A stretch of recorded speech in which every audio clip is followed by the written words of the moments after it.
আমি মনে করি বাংলাদেশের বিচার বিভাগের ইতিহাসে today is the black day.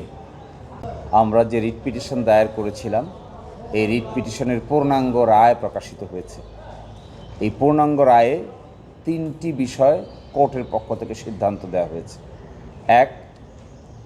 116 অনুচ্ছেদ অনুযায়ী সুপ্রিম কোর্টের উপর অধস্তন বিচার বিভাগের শৃঙ্খলা ন্যস্ত করা হয়েছে। আগে ছিল এটি প্রেসিডেন্টের উপর, এবং সুপ্রিম কোর্টের সাথে পরামর্শ করে এই ক্ষমতা এক্সারসাইজ করা হতো। এই রায় অনুযায়ী এখন থেকে সুপ্রিম কোর্টের উপরেই অধস্তন বিচার বিভাগের শৃঙ্খলা, বদলি, ছুটি, পদোন্নতি ন্যস্ত থাকিবে। এবং এই যে সংবিধানের বিধান ছিল, এই সংবিধানের বিধানকে অটোমেটিক রেস্টোর করা হয়েছে। এই জন্য ফার্দার কোনো আইন পাশ করারও প্রয়োজন হবে না। প্রাণ ফ্রুটো, সময় অসময় ফ্রুটোময়। দ্বিতীয়ত হলো শৃঙ্খলা বিধি, যেটি ছিল 2017 সালে, যে কনটেক্সটে একজন বিচারপতিকে দেশ থেকে তাড়িয়ে দিয়ে আরেকটি কনটেক্সটে শৃঙ্খলা বিধিকে গ্রহণ করা হয়েছিল। এই শৃঙ্খলা বিধি 2017 অধস্তন বিচারকদের শৃঙ্খলা বিধিকে অসাংবিধানিক ঘোষণা করা হয়েছে।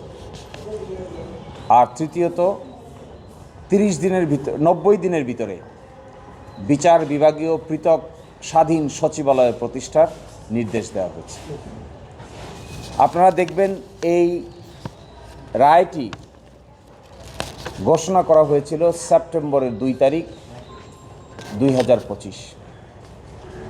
সচিবালয়ে অধ্যাদেশ পাশ হয়েছে 30 নভেম্বর 2025 এবং উদ্বোধন করা হয়েছে 11 December 2025।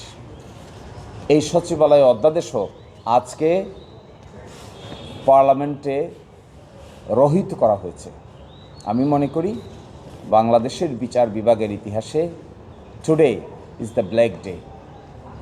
Independence of judiciary has been destroyed. একটা রায় হয়েছে সুপ্রিম কোর্টের, সচিবালয় প্রতিষ্ঠা করার নির্দেশ দেওয়া হয়েছে। সেই সচিবালয় প্রতিষ্ঠিত হয়েছে, উদ্বোধন হয়েছে, আংশিক কাজ শুরু হয়েছে। আজকে সে আইনটিকেই তারা রহিতকরণ করেছে। একই সাথে তারা এখন আর্গুমেন্ট করছেন যে হাইকোর্টের এই রায় আপিলের পরে কার্যকর হবে, আপাতত কার্যকর হবে না।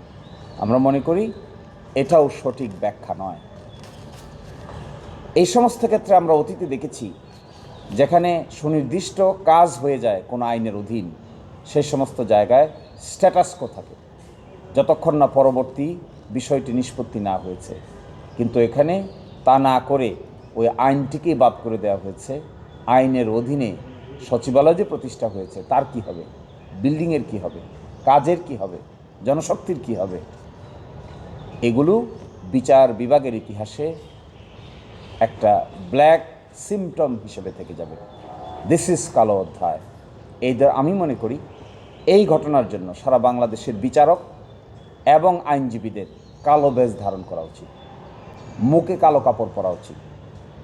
এইভাবে কোনো একটা অঙ্গের স্বাধীনতাকে কেড়ে নেওয়া যায় প্রতিষ্ঠিত হওয়ার পরেও, এটি হলো একটি বিরল নজির। অতীতে বিচার বিভাগীয় সচিবালয় প্রতিষ্ঠা হয় নাই, কিন্তু প্রতিষ্ঠার পরে এটিকে এইভাবে ডেস্ট্রয় করা যায়, নিশ্চিহ্ন করে দেওয়া যায়, তার একটি বাস্তব নমুনা আমরা দেখতে পেলাম। So again, this is a precedent which is bad in nature. Nobody should appreciate this type of act by the government. যেখানে হাইকোর্টের একটি রায় এখনও পর্যন্ত বলবৎ আছে, সুপ্রিম কোর্ট কর্তৃক কোনো কিছু স্টে নাই, চেম্বার জজে দেওয়া হয় নাই, সিএমপি ফাইল করা হয় নাই, এই ডাইরেকশনটাকে অপ্রাসঙ্গিক করে দেওয়া হচ্ছে। This is something in other way around contemptuous as well. তো আমরা এক্সপেক্ট করব এগুলো থেকে সরকার ফিরে আসবেন, যে সংগ্রামের ভিত্তিতে স্বাধীন বিচার বিভাগ প্রতিষ্ঠার সংগ্রামটা এই পর্যন্ত অগ্রসর হয়েছিল। খামখেয়ালি করে কিংবা জেদের বসে এই সমস্ত কাজ করা মোটেও সমীচীন হচ্ছে না। আজকে যে আইন তারা পাশ করেছেন, তার মাধ্যমে পৃথক সচিবালয়ের কাজ বিলুপ্ত করে দিচ্ছেন। এই যে বিলুপ্তি, একটা প্রতিষ্ঠিত সচিবালয়কে বিলুপ্তি করার মাধ্যমে যে ধরনের অ্যাক্টিভিটি সহ করা হচ্ছে, এটি আবার বিচার বিভাগের স্বাধীনতাকে ইংরেজিতে বলে হুইটেল ডাউন, অর্থাৎ ভেঙে খান খান করে দেওয়া হচ্ছে। একটা গাড়ির গ্লাস অ্যাক্সিডেন্টের পরে দেখবেন গ্লাসটা এমনভাবে টুকরো হয়, ওই গ্লাসটাকে আর লাগানো যায় না। এখন যে কাজটি সরকার করছে, এটা একদিকে কন্টেম্পচুয়াস, আরেকদিকে দুঃসাহস, আরেকদিকে প্রতিষ্ঠিত principal of the Supreme Court and the Constitution, independence of judiciary has been destroyed by this act.